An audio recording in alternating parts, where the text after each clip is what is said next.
The NFL world had a bomb drop on them this week, and it could have a lasting impact on the culture of the league. So Jon Gruden resigned as head football coach of the Las Vegas Raiders after the Wall Street Journal and the New York Times revealed email exchanges where Gruden used misogynistic, homophobic, and racist comments. And joining us to put all of this in context is our very own Nancy Armour. And thank you so much for joining us, Nancy. Sure. Nancy, I think the thing that makes a lot of people's heads spin, or at least for me, is Gruden kind of offended every group of people except white males. And he was clearly comfortable with this email thread with his other colleagues. What does this reveal about the privilege and the antiquated views that still thrive at the top of the league? And what does this say about the perception of the NFL versus the league? I think it just reveals the NFL for what it is. And frankly, for what we've pretty much known it is the last few years.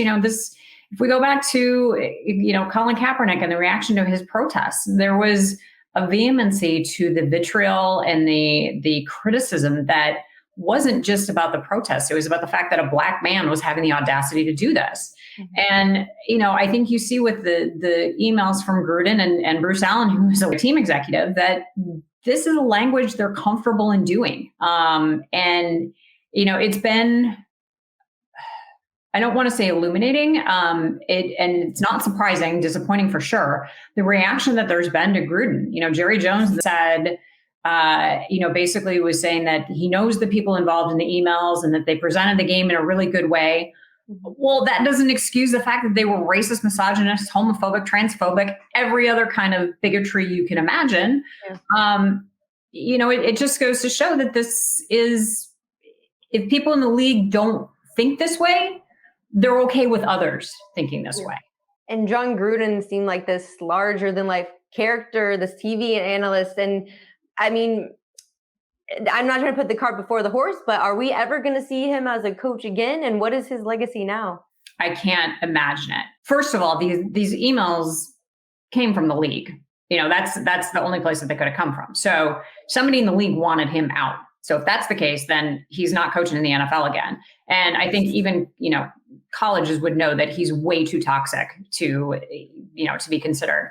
And if you're a broadcaster, you have to worry about sponsors. You have to worry about your audience. You have to worry about the people he's going to be working with. So no, I think his career is done. It's over. It's a good thing he was getting paid $10 million a year by the Raiders, because he's going to need that. This is one of those, we always talk about the first line in somebody's obituary, and this is going to be in Jon Gruden's. He won a Super Bowl with the Buccaneers. He's been considered one of the best coaches. He had an outstanding career as a broadcaster. All of that is going to, this is going to overshadow it, and it should, frankly. It's reprehensible. As far as a cautionary tale, I'm guessing that you had a whole lot of owners and team executives last night calling their IT guys saying, go through all of our servers, get anything out that, that's going to be incriminating.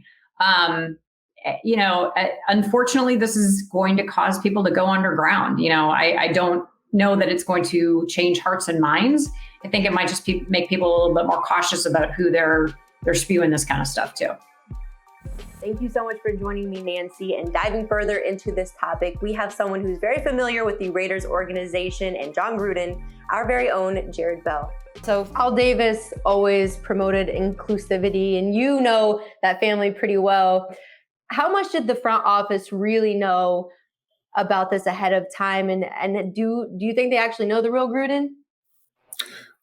Yeah, the real Gruden. That's interesting. I don't know. Does any of us know anybody for real? I think there's a couple things to really kind of think hard about. Remember when the Raiders hired Jon Gruden, and I talked to Mark Davis about this back at the time. They brought him back in 2018. When Gruden was hired by the Raiders, McKenzie, they pretty much skirted the Rooney Rule. They interviewed, I think, T. Martin, who's an assistant coach on a college level. They interviewed one of their in-house assistants who was a minority as, what they thought was good enough to satisfy the requirements of the Rooney Rule. And the NFL ultimately agreed with it, which I still don't understand, because Mark Davis was not in the interviews with the other coaches. He dispatched Reggie McKenzie for that. yet he was front and center in the room making the deal for Jon Gruden. So Mark Davis obviously, really was passionate about getting Jon Gruden and wanted Jon Gruden and has a lot of love for Jon Gruden. And from what I'm told, still does, even after all of this happened. So to answer your question, the Raiders know that this was coming before Friday.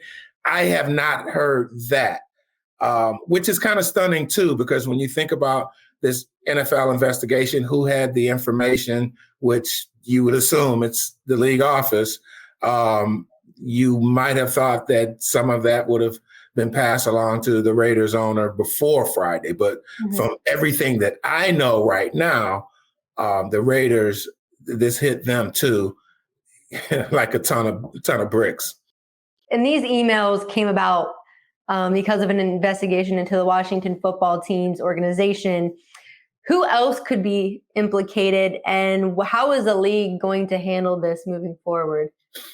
Yeah, it would be irresponsible to say who else could be implicated besides Dan Snyder and Bruce Allen and people who were at the highest, rungs of the ladder with the Washington football team, since the investigation was into the Washington football team. In terms of other NFL figures who are with other teams, I have no clue, because you would not have thought that Jon Gruden would have been in any way associated with Washington, except for the fact that his brother did coach at Washington. But point being, when you thought about the Washington investigation, you didn't think about Jon Gruden, right? And so whatever else is in that investigation, what other emails might be there, I think it remains to be seen. It would not surprise me, I guess,